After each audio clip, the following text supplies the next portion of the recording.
Comment elle enfanta et arriva dans son pays. Ayant pris congé de Salomon, elle partit et arriva à Bala-Zadizarera. 9 mois et 5 jours après, elle eut les douleurs et enfanta d'un petit garçon. Elle le donna à des nourrices avec beaucoup d'honneur et de joie. Elle y resta jusqu'à la fin des jours de sa purification. Ensuite, elle rentra dans son pays avec beaucoup de dignité.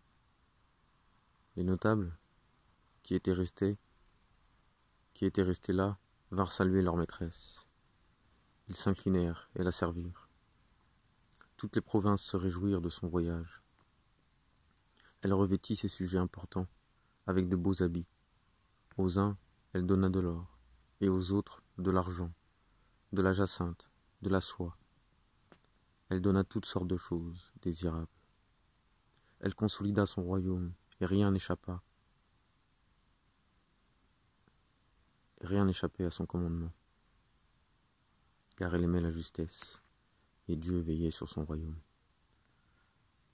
Son enfant grandit, et elle l'appela Beina Elechem.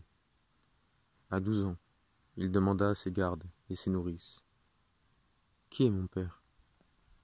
Ils lui dirent: « Le roi Salomon. » Il se rendit chez sa mère et lui dit: « Ô reine, dis-moi, qui est mon père ?» La reine, fort surprise, lui dit qu'elle ne voulait pas le voyage. « Pourquoi m'interroges-tu au sujet du père? Moi je suis ton père et ta mère. Ne cherche pas plus. » Il sortit de chez elle et attendit encore. Puis une troisième fois, il la demanda et la pressa de lui dire. Un jour, elle lui parla encore en disant: « Ne le cherche pas, son pays est loin et son voyage est long. » Cet enfant, Bein Elechem, devint beau. Toute sa carrure, ses membres et la forme de son épaule ressemblaient au roi Salomon, son père.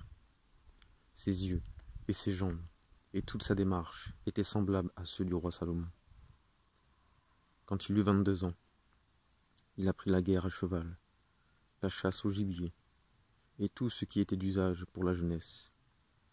Il dit à la reine: « J'irai, je verrai le visage de mon père, et je reviendrai ici par la volonté du Seigneur, le Dieu d'Israël. »